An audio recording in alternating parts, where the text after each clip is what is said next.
Hello students. तो स्वागत है आप सभी का क्लास 10th के एनसीईआरटी गणित में।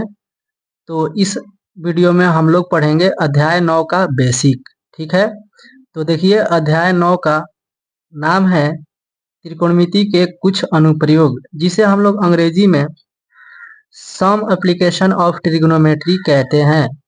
तो स्टूडेंट्स, इसका मतलब क्या है? हम लोगों ने इससे पहले अध्याय यानी कि 8वें अध्याय में हम लोगों ने पढ़ा है त्रिकोणमिति के परिचय के बारे में।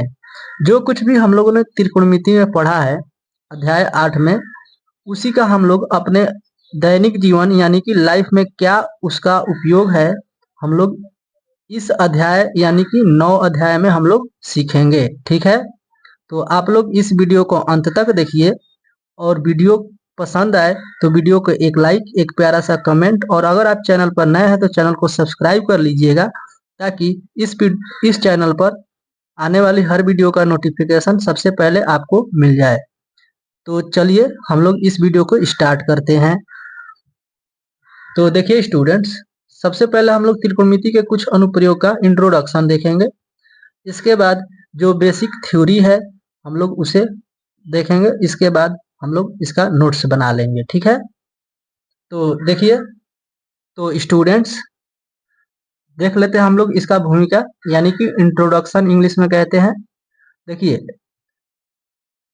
यहाँ पर बोला गया है कि इस अध्याय में हम मीनारों, पहाड़ों, भवनों एवं वृक्षों आदि की ऊंचाई एवं किसी स्थान विशेष से उनकी दूरी मापने के लिए त्रिकोणमिति के उपयोग का अध्ययन करेंगे।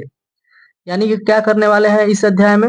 तो हम लोग सीखेंगे मीनारों की ऊंचाई, यानी जो बड़ी सी मीनार होती है उनकी ऊंचाई, पहाड़ों की ऊंचाई, जो ऊंचे ऊंचे पहाड़ होते हैं, भवनों की ऊंचाई, जो भी घर होता है उन भवनों की ऊंचाई, एवं पेड़ यानी वृक्षों यानी कि पेड़ों की ऊंचाइयों के ज्ञात करना इस अध्याय में हम लोग सीखेंगे। ठीक है, और देखिए यहाँ पर बताया गया किसी स्थान विशेष से उनकी दूरी, यानी कि जैसे आप मान लीजिए किसी भवन से कितने दूर पर खड़े हैं या किसी मीनार से कितने दूर पर आप खड़े हैं, इन चीजों के बारे में हम लोग इस अध्याय में अध्ययन करेंगे। ठीक है, और देखिए यहाँ पर बोला गया है कि त्रिकोणमिति के प्रयोग से मीनार या वृक्ष की ऊंचाई बिना इस पर चढ़े मापी जा सकती है। तो देखिए मीनार या वृक्ष यानी कोई पेड़ हो या भवन हो, उस पर बिना हम लोग चढ़े उसकी ऊंचाई को माप सकते हैं। ठीक है, तो किस अध्याय में ऐसा कर सकते हैं हम लोग? तो अध्याय 9 यानी त्रिकोणमिति के कुछ अनुप्रयोग में। ठीक है, तो इस अध्याय में हम लोग यही सब सीखेंगे। क्लियर है? तो चलिए हम लोग आगे बढ़ते हैं। अगला पॉइंट है क्षैतिज स्तर या क्षैतिज रेखा, जिसे हम लोग अंग्रेजी में हॉरिजॉन्टल लाइन के नाम से जानते हैं। देखिए यहाँ पर बोला गया है पृथ्वी तल के समांतर खींची गई रेखा को क्षैतिज स्तर या क्षैतिज रेखा कहते हैं। देखिए इस बात का मतलब क्या है, क्षैतिज स्तर या क्षैतिज रेखा क्या है, इसे समझिएगा। जैसे मान लीजिए ये है अपना पृथ्वी। ठीक है, पृथ्वी को हम लोग कैसे दिखाएंगे? एक रेखा के द्वारा। कैसी रेखा? तो क्षैतिज रेखा के द्वारा। ये मान लीजिए ये आपका पृथ्वी है। ठीक है, और इसी पृथ्वी के समांतर यानी ठीक इसी के समांतर हम लोग एक इस तरह से रेखा खींचेंगे। ठीक है, देखिए इस रेखा की दूरी जो है यानी कि इस रेखा से समान दूरी पर है। हर जगह से देखेंगे तो ये समान दूरी पर स्थित है। तो हम लोग क्या कहेंगे कि ये रेखा जो है पृथ्वी के समांतर है, तो इस रेखा को हम लोग क्या कहेंगे? क्षैतिज रेखा कहेंगे। ठीक है, इस रेखा को क्या कहेंगे? तो क्षैतिज रेखा कहेंगे। ठीक है, अर्थात आप समझ लीजिए कि जो भी इस तरह से पड़ी हुई रेखा होगी उसे हम लोग क्या कहेंगे? क्षैतिज रेखा कहेंगे। तो देखिए ये तो है पृथ्वी, और पृथ्वी के समांतर रेखा कौन सी है? ये वाली। तो इसे हम लोग कहेंगे क्षैतिज रेखा या क्षैतिज स्तर भी कहेंगे। क्लियर है? और अंग्रेजी में बोले तो हॉरिजॉन्टल लाइन। ठीक है, चलिए हम लोग अगला पॉइंट देख लेते हैं। अगला पॉइंट है ऊर्ध्वाधर रेखा, जिसे अंग्रेजी में हम लोग वर्टिकल लाइन के नाम से जानते हैं। क्लियर है? देखिए इसका डेफिनेशन है पृथ्वी तल के लंबवत यानी 90 डिग्री।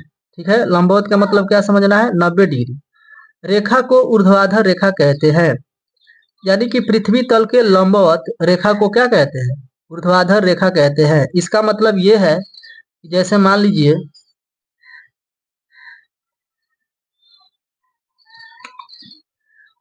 लीजिए ये अपना पृथ्वी है, ये क्या है? पृथ्वी है, ठीक है।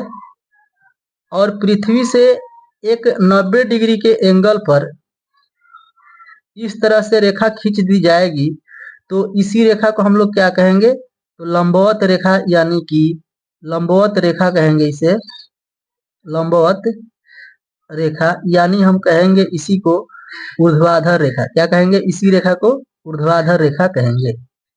बोलिए, क्या आप लोग समझ पा रहे हैं?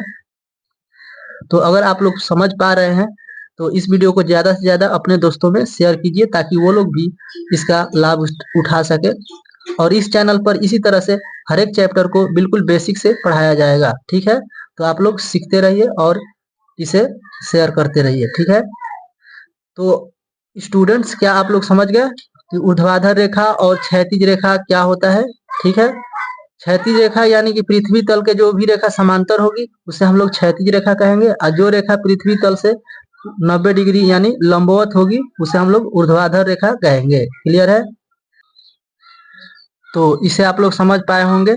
तो देखिए स्टूडेंट्स, इस तरह की जो खड़ी लाइन होगी, एक शब्द में समझिए, जो खड़ी रेखा होगी उसे हम लोग ऊर्ध्वाधर रेखा के नाम से जानेंगे, और जो इस तरह से क्षैतिज होगी उसे हम लोग क्या कहेंगे? तो क्षैतिज रेखा के नाम से जानेंगे। क्लियर है? या सोई हुई रेखा को क्या कहेंगे? क्षैतिज रेखा। तो आप लोग ऐसे भी समझ सकते हैं।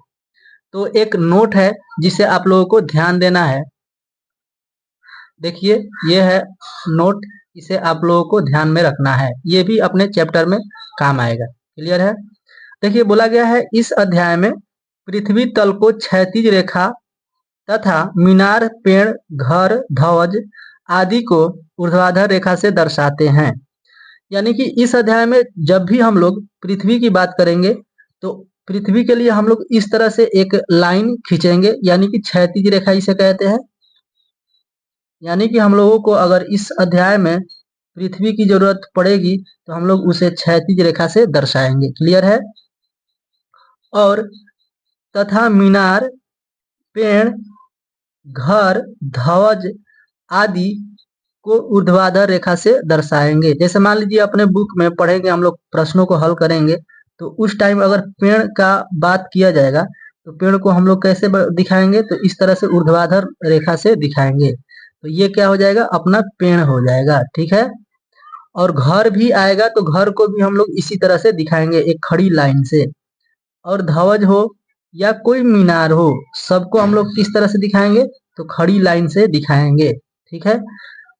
तो स्टूडेंट्स, उम्मीद करते हैं कि आप लोग इन सभी बातों को समझ पाए होंगे।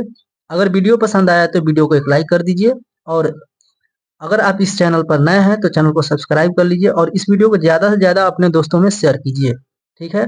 तो स्टूडेंट्स, अगर आप लोग इसका स्क्रीनशॉट लेना चाहते हैं और अपना नोट्स तैयार करना चाहते हैं तो आप लोग इसका स्क्रीनशॉट ले लीजिए। तो इस वीडियो में इतना ही।